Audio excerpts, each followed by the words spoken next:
What's up, world? It's your girl Ingrid of Our Divine Beauty, and I am here with Gulie Barz, the winner of last month's Slay the Mic competition.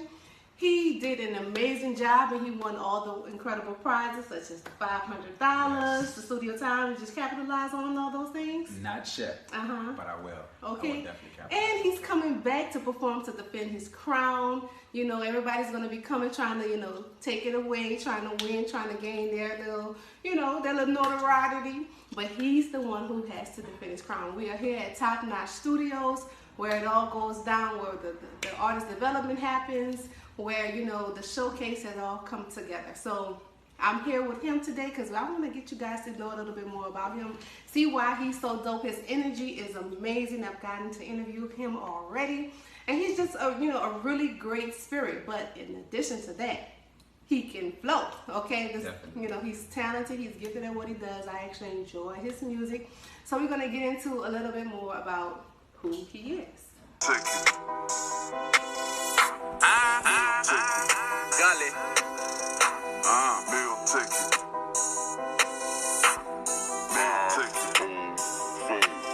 You dig?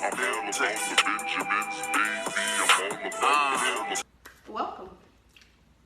Happy to be here. Happy to be here. We are happy to have you. And so how does it feel to be coming back to the Slay the Mic stage to defend your crown? It's actually an honor. It's a real honor. I told a couple people, I was like, you got to go hard to win, but you got to go even harder to defend. Yeah. So like I'm honored to to even accept that challenge, to do that, to come back and get that W-2.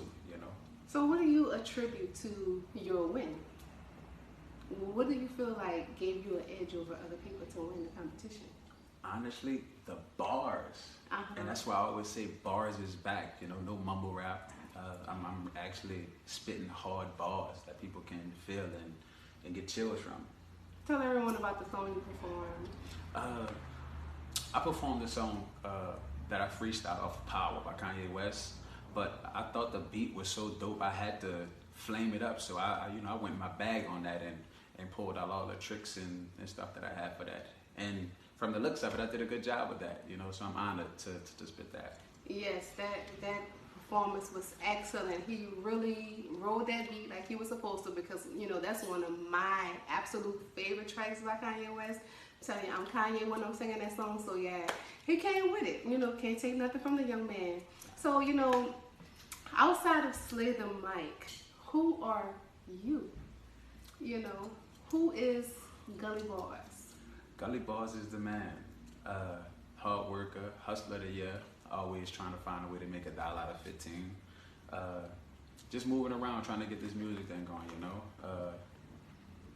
just an all-around guy. So you're an all-around guy who's winning competitions left and right. And not only did you win Slay the Mic, but you just won another competition in August. Tell us about that. I won the Rip the Mic competition that was held in the East by Young Pro Productions, actually. I guess I slayed that mic too, I feel like it's an incredible opportunity to, perform and compete. I don't feel like we have enough competition shows or opportunities here in New Orleans as, many other cities have. And so, the artists can easily get a form of entitlement. Do you feel like it's important to have these type of platforms for artists? Yes, of course. Everybody claims they're the best until they meet the best. But so when you actually, like, I'm gonna use this as an example. You feel you are the best and you feel your music is hard, is great, is fire, all that. But to have a crowd outside of your support base saying that it's good, that kind of gives you a different feel, and that actually make you work harder on your music, because now it's other people that don't even know you, strangers, saying that they like your music, it's good, and this, that, and other. Right. So speaking to that, a lot of people talk about Slay the Mic and how you had to have a large crowd come in, for you to win. Now you brought some supporters in, but did you feel like you got love from other people who were there? Yes, because honestly, I didn't think the crowd was going to get that loud for me. Like, I sold a couple tickets because I went out, hollering at people, need you to come support this, is that, and the other. But the people I thought that came there for me, that wasn't all them. Like they were screaming and hollering and stuff, but Right. it was more people than that. Cause I brought a few people in, but the Gulie, like all them people screaming, that wasn't just the people I had. Right. Yeah. So, you know, I would like you to, you know, just encourage other artists, because, you know, many artists are discouraged because they say, you know, I don't have a large fan base. You know, I don't have an organic fan base currently, or I don't have a lot of people who are going to come out and support me. So why should I perform? Do you have any advice or words for them to, you know, not be discouraged? Well, honestly, to gain a bigger fan base, you got to step outside your box. And I learned that a while ago, because I always kept my music to myself. But the second I started putting it out, so everybody not gonna like your music. Right. First off, everybody not gonna like it. But Right. for those that's fucking with you, fuck with them. Keep feeding them that music, that love that they like, the reaction you give them. Keep feeding them that, and then that's gonna branch off to more people, and then now you gotta follow them. Right. So at the Slate of Mike, most of those people didn't really know Gulie Barz, right? Right. All they knew was that performance. Yes. Yes. Right?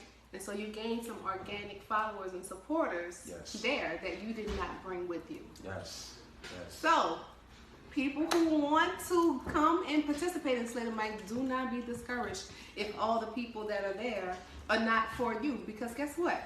When you get to the first round, there are going to be people left over after they do all that cheering and everything. You get past beyond that. People who came with someone else is going to wind up cheering for you. Exactly. Right?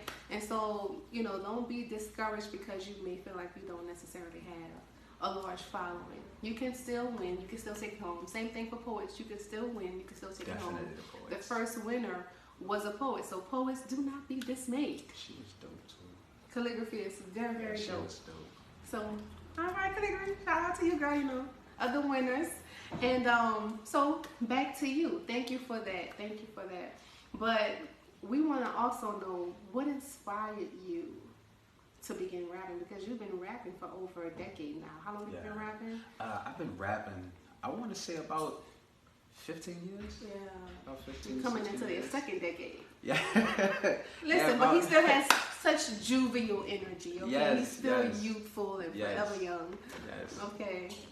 Yes. I want to say what inspired me to start rapping was like watching like Biggie freestyle and seeing like the crowd reaction and the reaction that other artists got from freestyling, like they punchlines and metaphors that just like drove the crowd crazy, especially like battle rap and stuff like that. That really inspired me to wanna, like, I won't do that. I won't make the crowd go crazy like that. So that's what kind of formed my style of rap and the way I attack the beat and stuff like that. You know, I hear a lot about how the artist's reaction and responses are addictive. You know, people get addicted to the crowd, the love, to the hype, and the crowd. You know, and it kind of draws in, like they say, the drug of fame, you know.